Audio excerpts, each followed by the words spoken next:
Meu nome é Suero Rodrigues Neto, eu sou tabelião de notas, registrador civil das pessoas naturais no estado de São Paulo. A participação do professor Arthur foi bastante importante. O que o professor Arthur sempre insiste na sua preparação, ou nas orientações para as preparações, e que foram muito importantes para mim, são as questões extra-estudo, né? Não só a disciplina que você tem que ter no momento que você está estudando efetivamente para o concurso cartório, que é a parte de você sentar o bumbum na cadeira e devorar os livros e fazer os exercícios, enfim, assim por diante.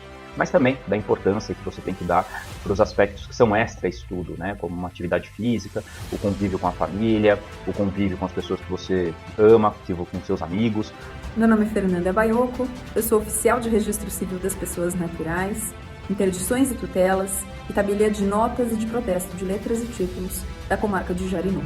O Arthur tem inteligência, tem comprometimento, tem diligência, tem prudência, e essas qualidades do Arthur foram as que fizeram com que eu, quando tomei conhecimento do método do Desvendando Tabelião, eu em nenhum momento pensei em dar um voto de confiança. Não, para mim, aquele era o produto que eu queria ter. Fala pessoal, o professor Gustavo Arruda aqui falando. Sou eternamente agradecido ao professor Arthur, porque no fim das contas, e com um pouco de luz divina, tudo deu certo. Eu passei no 11º concurso aqui do estado de São Paulo, assumi um registro de imóveis no interior do estado e sou hoje registrador. Eu devo, portanto, uma parcela grande do meu sucesso ao empenho acadêmico do professor Arthur.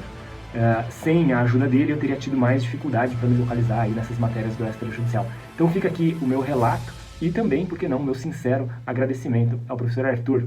Valeu, Arthur. Um grande abraço. Olá, tudo bem? Seja muito bem-vindo, seja muito bem-vinda à Jornada Tabelião, o mapa completo para uma excelente aprovação em concursos para cartórios. Hoje é dia de aula 2, como dominar todas as fases dos concursos para cartórios. O meu nome é Arthur Delguercio Neto, sou tabelião, professor, escritor, coordenador do blog do DG, e na Jornada Tabelião pretendemos ofertar todo o conteúdo para que você possa entender o caminho, o mapa para obter uma excelente aprovação nos concursos para cartórios e mudar a sua vida, mudar a vida daqueles que você ama, mudar a vida da sua comunidade. Hoje nós vamos falar sobre um tema muito importante, que são as principais etapas dos concursos para cartórios, como dominar tais etapas. E para isso nós vamos estudar os artigos da Lei 8935, a já estudada na nossa primeira aula, que foi sobre a Lei dos Notários e Registradores, né? Vamos ver os artigos 14 e seguinte dessa lei, que são um regramento do tema concursos para cartórios, e também estudar a resolução número 81 do CNJ. Destaco que na resolução 81 do CNJ iremos abordar pontos que foram objeto de recente mudança na resolução 81, tá? Então, a galera que já tem de repente uma certa bagagem fala, pô, mas eu já estudei Lei 8935, já estudei Resolução 81. Fica aqui, porque tem mudança recente da Resolução 81 e nós vamos estudá-las. Vamos estudar todas essas mudanças ao longo desse nosso segundo encontro. Na primeira aula, o primeiro encontro da nossa Jornada Tabelião, nós demos uma base para que vocês conheçam a atividade notarial e registral. E até apresentamos a nossa pirâmide do concurseiro, a nossa pirâmide do concurso para cartórios, inspirada na pirâmide de Maslow. E naquela primeira aula, vocês preencheram as etapas, a primeira etapa, a base da pirâmide. Com essa nossa segunda aula, na pirâmide da aprovação, o intuito é que vocês preencham as duas seguintes etapas da pirâmide, que seria obter aprovações em algumas fases e até mesmo chegar no exame oral, porque a gente vai ver aqui todo o caminho para chegar nesse tão temido por alguns exame oral. Nessa aula 1, a gente estudou também a base constitucional da atividade notarial e registral e aspectos importantíssimos da atividade, como a responsabilidade, como o gerenciamento do cartório, pontos relevantes, remuneração. Tudo isso foi visto no encontro número 1, que você pode até assistir novamente, se assim quiser. Tá? Então, todos esses requisitos foram objeto de tratativa na aula 1, na qual a gente chegou à conclusão de que ser tabelião, ser oficial de registros, é algo muito bonito e algo que eu espero que todos vocês alcancem ao término da nossa jornada. Quero agradecer todas as mensagens, comentários, dúvidas que estão chegando após a primeira aula. Eu estou muito feliz com o crescimento da nossa comunidade de futuros tabeliães. É importante essa interação entre vocês, alunos, porque vocês constroem essa comunidade que será uma comunidade de muito sucesso, de muito alcance de objetivos. E claro que eu tenho um papel importante aqui ao longo dessa jornada, mas se vocês criarem uma interação, certamente poderão desfrutar de um aprendizado muito mais legal, de um aprendizado muito mais produtivo. Então, obrigado. Trataremos de tudo isso ao longo desses próximos dias em que a jornada Tabelião ganha corpo, se desenvolve. Todas as dúvidas, perguntas serão respondidas ao longo dos nossos encontros. A gente fala tanto, né, na importância dos alunos, na importância da comunidade. Eu vou trazer aqui para vocês rapidamente um depoimento de um dos nossos alunos, dos nossos métodos, do nosso método Desvendando Tabelião de Notas, para que vocês possam conhecer um pouco melhor o nosso trabalho. Meu nome é Fernanda Baiocco, eu sou oficial de Registro Civil das Pessoas Naturais, Interdições e Tutelas e tabeliã de notas e de protesto de letras e títulos da comarca de Jarinu. Em 2010, quando eu assumi a serventia num concurso público, eu tive uma grande dificuldade. É lógico que já tínhamos os grandes livros de peso, mas a quantidade era muito menor, a capilaridade sobre o assunto era menor ainda. Então eu me lembro que durante meu estudo, minha preparação para concurso público, foi complicado ter a preparação necessária para galgar essa vaga no concurso público. Bom, eu conheci o Arthur muito antes de conhecer o método. Eu digo sempre que é um privilégio para mim poder conviver, poder sanar dúvidas, poder falar sobre trabalho com uma pessoa que eu admiro tanto. O Arthur tem inteligência, tem comprometimento, tem diligência, tem prudência, e essas qualidades do Arthur foram as que fizeram com que eu, quando tomei conhecimento do método do Desvendando Tabelião, eu em nenhum momento pensei em dar um voto de confiança. Não, para mim, aquele era o produto que eu queria ter. No Desvendando Tabelião existe um repositório de cursos e que, nossa, como seria tão mais fácil se tivesse sido pensado lá no começo. Um repositório de cursos de ótimos colegas que estudam com afinco, há toda uma diversidade de assuntos que abarca o mundo notarial e registral. Eu sinto como se o Desvendando para mim, ele fosse um mentor, com quem eu posso tirar minhas dúvidas, com quem eu posso preparar a minha equipe, com quem eu posso me atualizar e aprofundar conhecimento. Ele é um grande facilitador e é claro que os resultados são constatáveis por meio de uma equipe mais treinada, por meio de cada vez mais conhecimento e cada vez mais atualização. Bem legal, né, pessoal? Acho que é bacana a gente ter essa demonstração de como funciona o nosso trabalho, de como trabalhar aí sob a minha coordenação. Mas vamos continuar aqui, porque eu sei que o tempo de vocês é valioso e eu quero aproveitar o máximo possível esse nosso segundo encontro. Na aula de hoje, nós vamos falar com uma maior riqueza de detalhes sobre os concursos para cartórios. Você vai compreender todas as etapas do concurso, passando por todas as fases até chegar no exame oral, que é a última fase, aí, a fase que muitas pessoas têm medo, né? Eu tenho um pavor do exame oral e, posteriormente, claro, aquilo que a gente quer, que é a grande aprovação, aquela aprovação com mérito.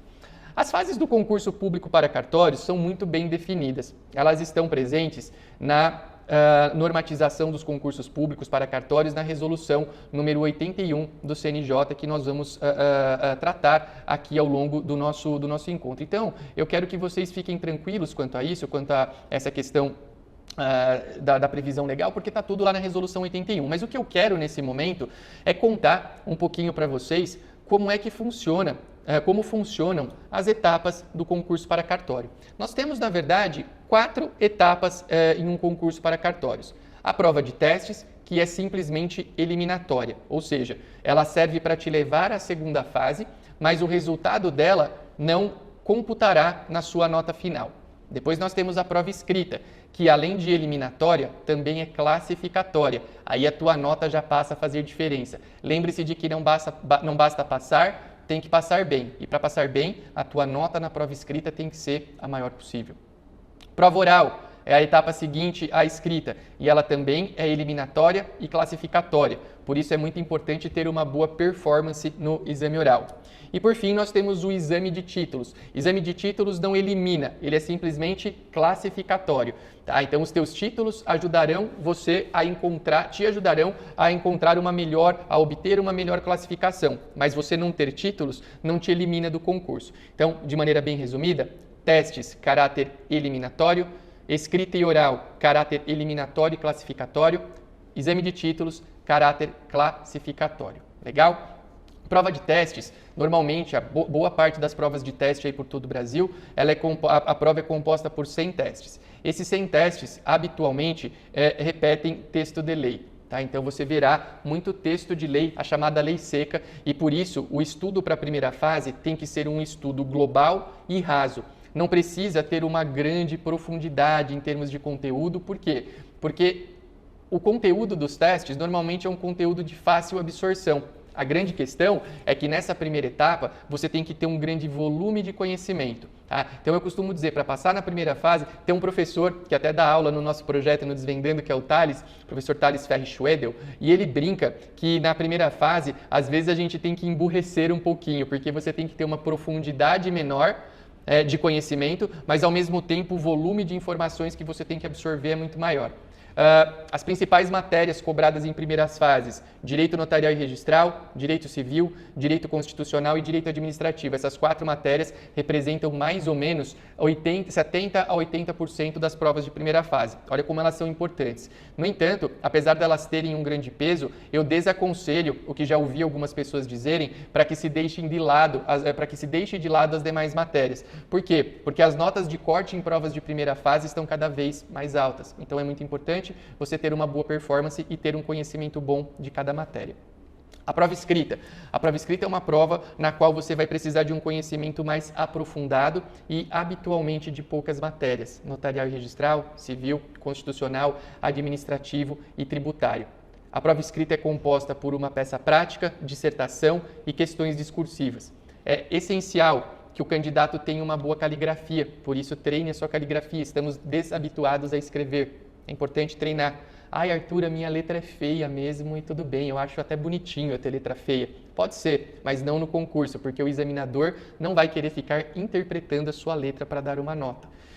Na prova escrita, é possível levar a letra seca da lei. Por isso, você deve fugir de tudo aquilo que esteja escrito na letra seca da lei. O que vale muito na segunda fase? Princípios, conceitos doutrinários, conceitos jurisprudenciais, classificações. Isso tudo te ajuda a colocar na prova um conteúdo diferente do que está na lei. Afinal de contas, se fosse para colocar o que estava na lei na prova escrita, não haveria a possibilidade de consultar a lei seca. Exame oral, tão temido exame oral. Exame oral é, a meu ver, o exame que deveria deixar o candidato mais tranquilo se ele estuda. Por quê? Porque de todas as etapas do concurso, o exame oral é aquela que mais permite o candidato externar o seu conteúdo, externar aquilo que sabe. Você pode construir raciocínios. E é muito importante que você construa raciocínios sem enrolar. Não estou dizendo que você tenha que enrolar, mas você pode construir raciocínios para utilizar o seu tempo com sabedoria. Mais uma vez, voltamos a um perfil de exame no qual você tem que conhecer vários tipos de matéria, né? É um conhecimento mais amplo, mas ao mesmo tempo ele tem mais profundidade do que existe ali na prova de testes. E óbvio que o fato de você ter que verbalizar aquilo que irá responder gera toda uma dificuldade dentro do contexto da prova oral. Temos que ter postura, temos que ter cuidado com a dicção, temos que ter cuidado com a vestimenta. Você não vai fazer uma prova, você que é homem, exemplificativamente, não vai fazer uma prova com um terno branco. E você que é mulher, não vai fazer prova com saias curtas ou decotes exagerados, porque nós estamos em um ambiente que é muito formal. E toda essa formalidade, ela é externada não só na comunicação com o examinador, ao qual você vai se referir como excelência diante da formalidade, mas também na sua vestimenta. Isso é muito importante. Tá? Exame oral, então, é um exame que em que há uma importância muito grande a maneira com que você se comunica. Uma dica, eu te falei lá na prova escrita, treina a caligrafia, treina a sua comunicação para o exame oral. né? Você pode pedir para alguém da tua família fazer perguntas, ou até mesmo você se auto-perguntar e responder na frente de um espelho, na frente de uma câmera, para ver como é que você se sai diante desse desafio.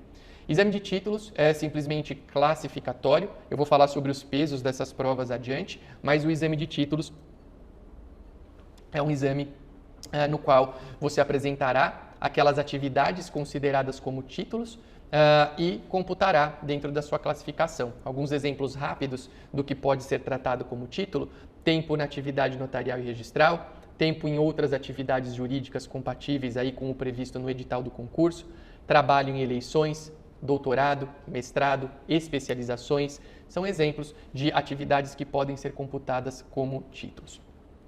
Daqui para frente, eu vou trazer para vocês, acho que é importante, já que a gente está falando do concurso público, trazer as previsões legais dos concursos para cartórios e a cada artigo, tanto da Lei 8935 como da Resolução 81 do CNJ, faremos comentários oportunos. O principal artigo da Lei 8935 que regra os concursos para cartórios é o artigo 14, que está aqui na tela. Ele fala que a delegação para o exercício da atividade notarial e de registro depende dos seguintes requisitos. Então, a delegação depende desses 6 incisos que estão aqui no artigo 14. Uma habilitação em concurso público de provas e títulos, o concurso é o que nós estamos tratando, né? E notem aqui que ele fala em provas e títulos, a nacionalidade brasileira, lembrando que nacionalidade não é naturalidade, capacidade civil, que é plena pós-estatuto do deficiente, quitação com as obrigações eleitorais e militares, diploma de bacharel em direito, atenção com o inciso 5, porque tem exceção aqui a essa regra, e verificação de uma conduta condigna para o exercício da profissão. Dentre todos os elementos, o mais subjetivo é o do inciso 6, que fala numa verificação de conduta condigna para o exercício da profissão. O que é conduta condigna para o exercício da profissão? Ser palmeirense é ter uma conduta condigna para o exercício da profissão? É brincadeira, né? Eu, como corintiano, sempre vou fazer uma brincadeira com outro time, né? Aquele candidato jovem que gosta de ir por uma balada e lá pelas tantas da madrugada ele está empolgadão, depois de ter tomado uma vodka com energético, ele tira a camisa e fica girando a camisa para o ar. Esse rapaz feriu a conduta condigna para o exercício da profissão? Aquela moça que antes de ir para a festa foi na frente do espelho, tirou uma foto no espelho fazendo um biquinho, feriu a conduta condigna para o exercício da profissão? São conceitos subjetivos e que irão variar de lugar para lugar. Mas já que a gente falou de foto no espelho, falou de balada, cuidado com a tua postura se você quer ser aprovado em um concurso público, né? Se eu fosse examinador, ser examinador não faz parte dos meus desejos de momento, mas se eu fosse, talvez uma medida que eu tomasse com alguns candidatos seria dar uma olhadinha para aqueles que têm uma rede social aberta, né? Então, cuidado com rede social, cuidado com os lugares que você vai. Então, aí, os 6 incisos da Lei 8935, artigo 14, que tratam do ingresso na atividade notarial e registral. O artigo 15, que está aqui na tela, trata de uma questão bem importante, que é a eclética composição da banca que irá realizar o concurso público. A banca terá membros do Poder Judiciário, da OAB, do MP, de um notário e de um registrador. E é legal que essa composição seja eclética para que nós tenhamos sempre uma avaliação de múltiplos pontos de vista para as pessoas que serão enquadradas como as melhores dentro do concurso público.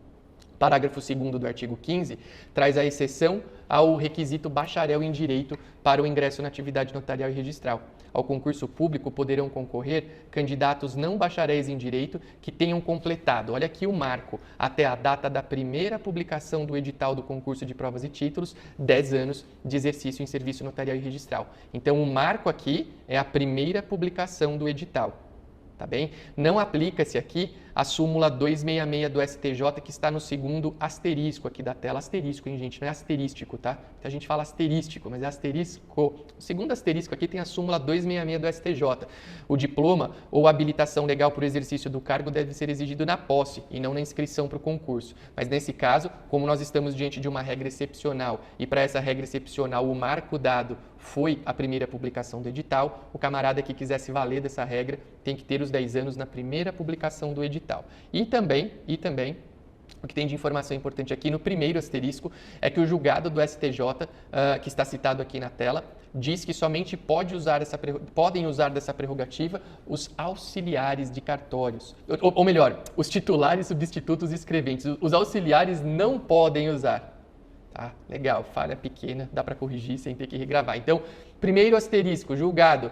Quem pode se valer dessa prerrogativa dos 10 anos e não ter diploma de bacharel em Direito? Os escreventes, substitutos e tabeliães. O auxiliar não pode.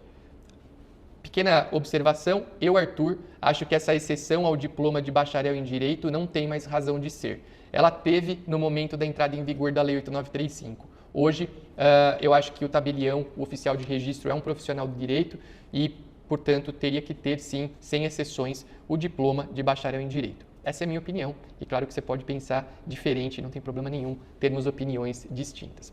Essa tela que está aqui é muito importante porque ela traz uma situação que é bem interessante na atividade notarial e registral e que eu quis deixar para comentar com vocês aqui no nosso encontro número 2, o encontro que traz absolutamente tudo sobre os concursos para cartórios. Na primeira aula, nós falamos sobre várias características, particularidades da atividade notarial e registral.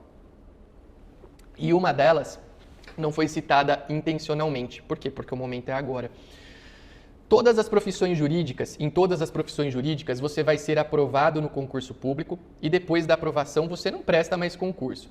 Você vai avançar na carreira por critérios de merecimento e de antiguidade. No concurso para cartórios a história é diferente. Se você for aprovado num concurso público e quiser mudar para uma nova cidade, você deverá fazer um novo concurso público tão difícil quanto aquele que você fez na primeira ocasião. Por isso que tem tantos titulares prestando concurso. Eles só mudam de lugar com um novo concurso. E dentro dos concursos para cartórios, olha que interessante isso, hein, gente? Mais uma peculiaridade dos concursos para cartórios. E ainda dentro desse contexto, a gente tem uma informação que é super importante, que é a seguinte. De todas as vagas que são abertas dentro de um concurso público, então teve lá as extinções de delegações, na proporção de 2/3, essas vagas vão para uma lista chamada lista de provimento. E na proporção de 1/3, essas vagas vão para uma lista chamada de lista de remoção.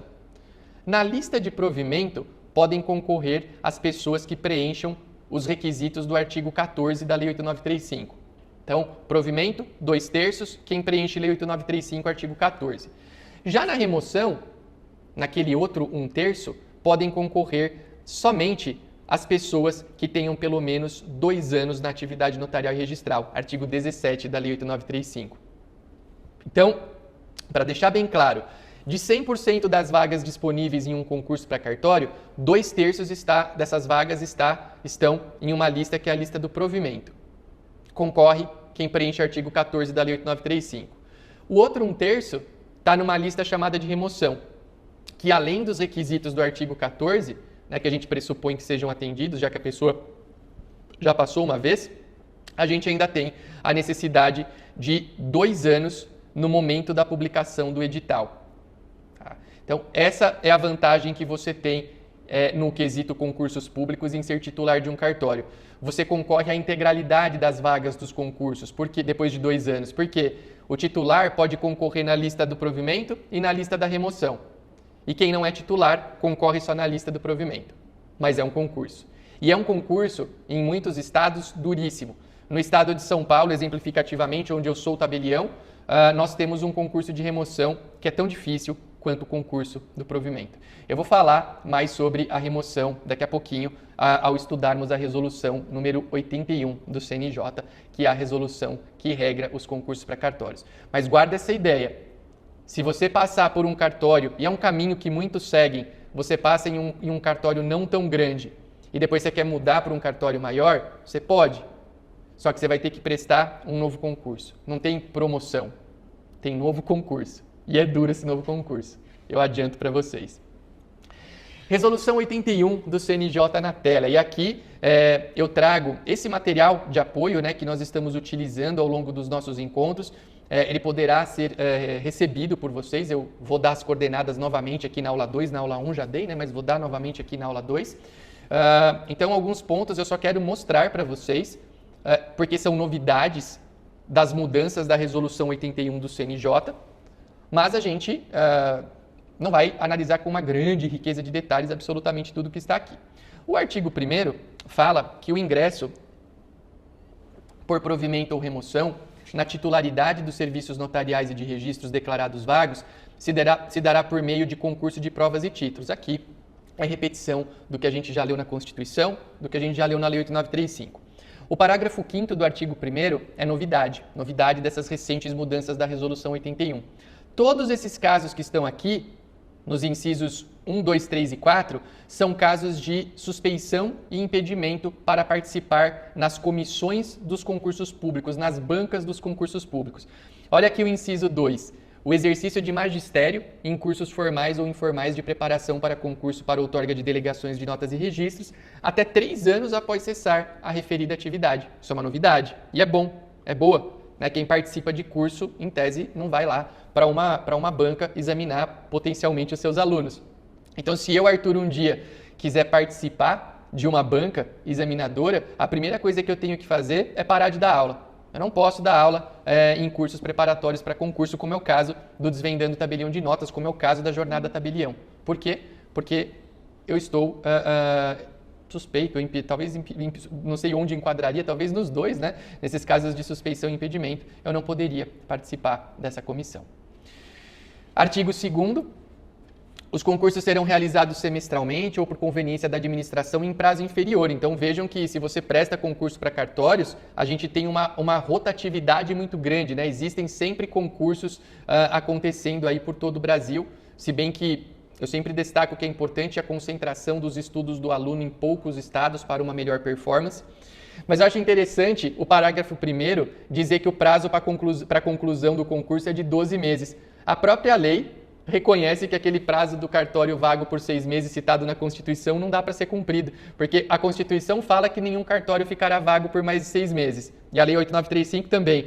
Mas se o concurso pode terminar em 12 meses, como é que vai ficar? São prazos incompatíveis. E sendo bem honesto com vocês, os concursos demoram mais do que 12 meses para terminar. Esses parágrafos 3º e 4º que estão aqui na tela são novidade também das mudanças da Resolução 81 do CNJ. Nós podemos ter, a critério dos tribunais, até 3 audiências de reescolha das unidades não escolhidas na primeira audiência de escolha. E aí, nessas audiências de reescolha, só serão ofertadas, parágrafo 4º, as serventias cujo exercício não tenha se aperfeiçoado, além das serventias renunciadas.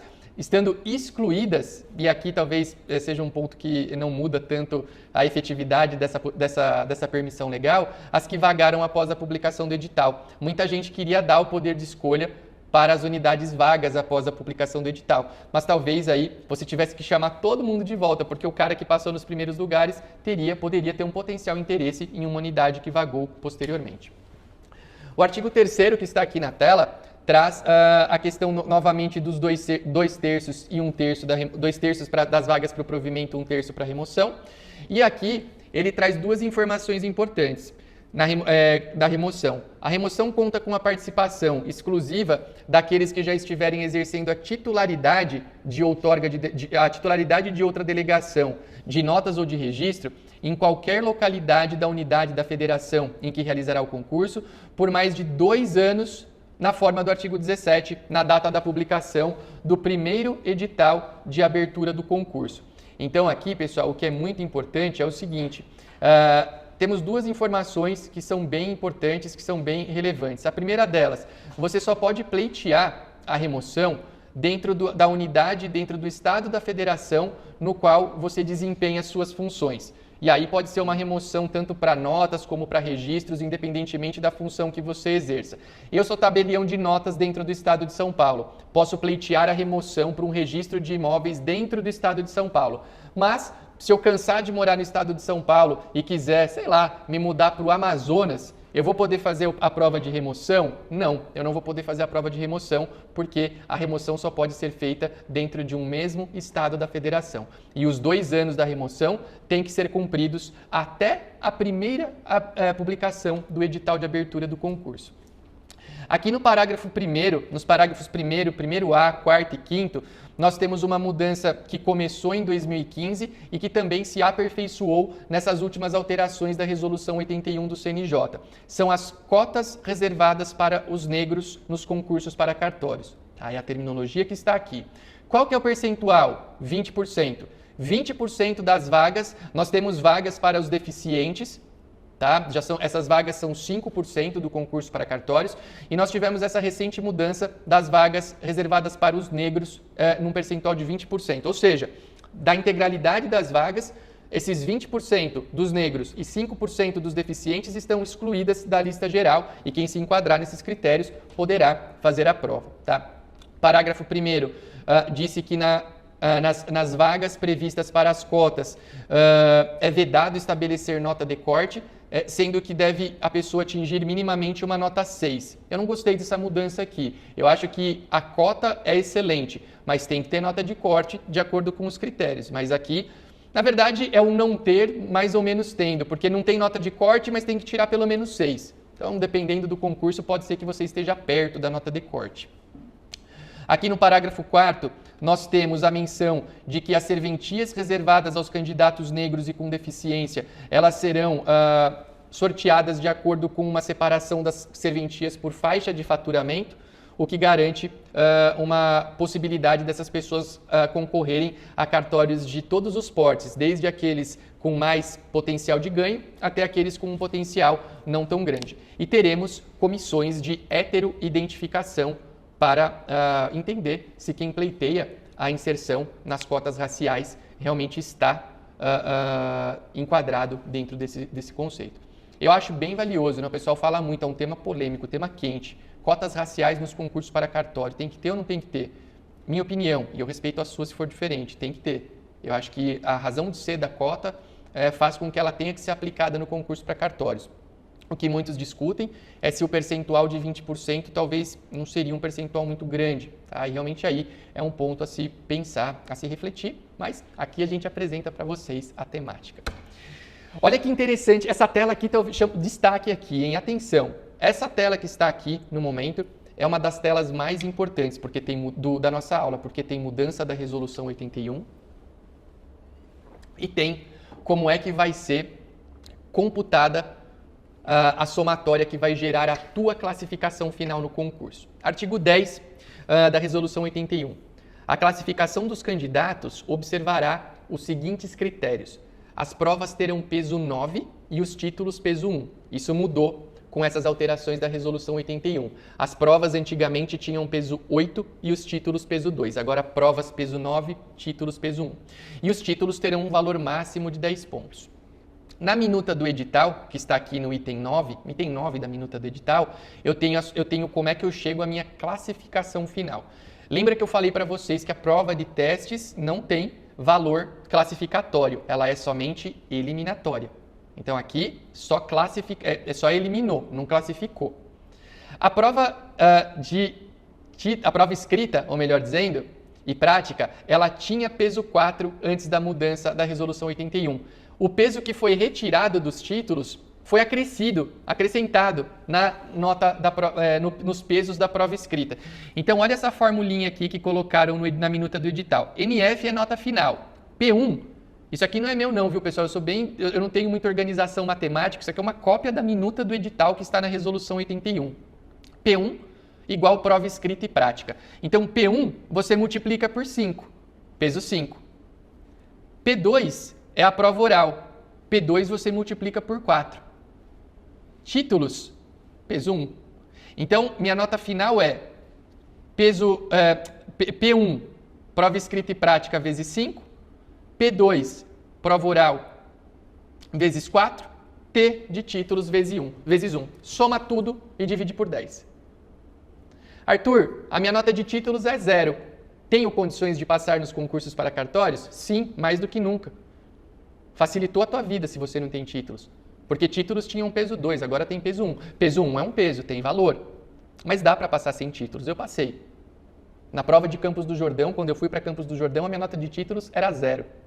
E na prova que me levou para Itacoaquecetuba, eu tinha de títulos o tempo na atividade e o trabalho em eleições. Só. Nota baixa de títulos. Passei bem. Passei entre os 10 primeiros em todos os grupos do 7º concurso com uma nota baixa de títulos. Dá para passar. Ah, Arthur, eu tenho títulos. Melhor para você. O teu caminho vai ser encurtado. Talvez. Você tem que ir bem nas provas.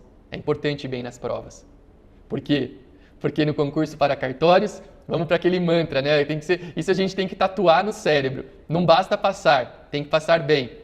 Para passar bem, você tem que ter grandes notas na prova escrita, que tem peso 5, na prova oral, que tem peso 4, nos títulos, você pode ter uma boa nota para te ajudar ali na classificação final. Se não basta passar, tem que passar bem, você tem que arrebentar na prova escrita, ela tem peso 5, é o maior peso. Você tem que fazer um baita exame oral, porque ele tem peso 4. Você tem que fazer o possível para ter o maior número de títulos possível. E falando em títulos, eu quero que vocês leiam com calma esse procedimento de controle administrativo do CNJ que está na tela. Ele fala sobre essa questão dos títulos e o mais importante é que ele traz a previsão para que a atividade notarial e registral possa ser computada como título nos concursos para cartórios. Parece óbvio, mas isso foi discutido em um momento do tempo e aqui vocês têm o enunciado administrativo número 21 que caminha nesse sentido. Eu quero que vocês leiam, por gentileza, esse procedimento de controle administrativo, porque ele tem bastante coisa legal sobre essa temática dos títulos nos concursos para cartórios. E leiam, se você pode estar se perguntando, Arthur, onde estão previstos todos os títulos do concurso para cartórios? No modelo de minuta do edital, que está na resolução 81 do CNJ. Tá? Então, quando acabar aqui, você vai ler essa minuta integral. A gente não vai tratar da minuta integral do concurso público, mas você pode fazer isso tão logo terminemos aqui o nosso encontro. Pessoal, esse foi um conteúdo preparado de forma muito especial para que ao longo dessa nossa aula 2 dentro desse nosso segundo encontro, né, que é o dominar todas as fases do concurso para cartórios dentro da jornada tabelião, a gente procurou, dentro da estrutura da aula, trazer todas as informações possíveis para que vocês preencham as etapas 2 e 3 da nossa pirâmide do concurseiro, da pirâmide da aprovação nos concursos para cartórios, que eu vou deixar aqui na tela para vocês notarem aqui o progresso de vocês. Com essa informação que vocês têm aqui, a total condições de vocês passarem por fases e chegarem até o exame oral. Com isso tudo que a gente trouxe aqui, vocês estão 2 estágios acima na nossa pirâmide da aprovação, no mapa da aprovação, na pirâmide do concurseiro. Escolha o nome que você mais gostar, mas foi a maneira que nós procuramos trazer de forma concreta para metrificar o seu aprendizado. E isso é importante, metrificar os nossos estudos. Então, certamente, vocês evoluem mais 2 tijolinhos dentro dessa caminhada. Tem muita gente até já me perguntando, pô, Arthur, eu estou vendo aqui você falar, o curso tá legal, eu estou vendo que é um material que foi preparado com muito carinho, mas pô, você não tem nada mais específico, uma coisa mais aprofundada para eu poder estar do teu lado nessa jornada da aprovação, na jornada para me tornar um tabelião, um oficial de registros? E a resposta é que sim, há um método, o método Desvendando o Tabelião, que é um método preparado com muito zelo, muita dedicação, com toda a experiência que eu tenho nessa temática. Esse treinamento não está com inscrições abertas, né, no momento, ele terá essas inscrições abertas e vocês saberão no momento oportuno, mas agora é hora de se concentrar na nossa jornada tabelião, que tem muito material legal. Tá? Mas existe um método e possivelmente em breve vocês terão notícias a respeito desse método incrível que é o método Desvendando o Tabelião. Na aula de hoje, revisão rápida, estudamos todas as etapas do concurso, onde está o regramento, tanto na Lei Federal como na Resolução 81 do CNJ. Falamos sobre as mudanças da Resolução 81 do CNJ, que são mudanças importantíssimas. Destacamos informações imprescindíveis para boas realizações de provas de testes, provas escritas, provas orais e obtenção do exame de títulos. Você quer, espero que queira, ter acesso ao material complementar da aula para poder estudar, revisar, anotar. Aliás, falando em anotar, até espero que vocês tenham seguido nessa aula 2 a recomendação lá da aula 1 de separar papel e caneta, anotar, fazer observações. Isso tudo é muito importante para você ter acesso ao material complementar da nossa segunda aula, todos esses slides, esse PDF que foi utilizado aqui, basta você clicar no botão abaixo do vídeo e você conseguirá ter esse material, que é um material muito bacana.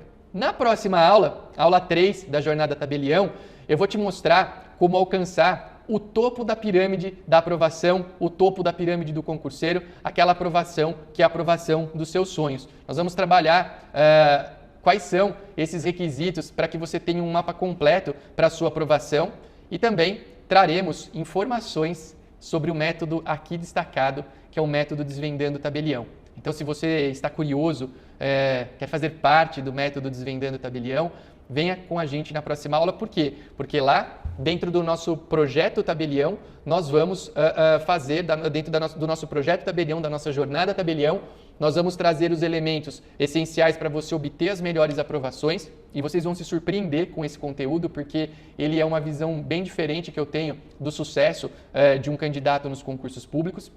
Mas, ao mesmo tempo, você vai ter acesso a informações em primeira mão do método Desvendando o Tabelião.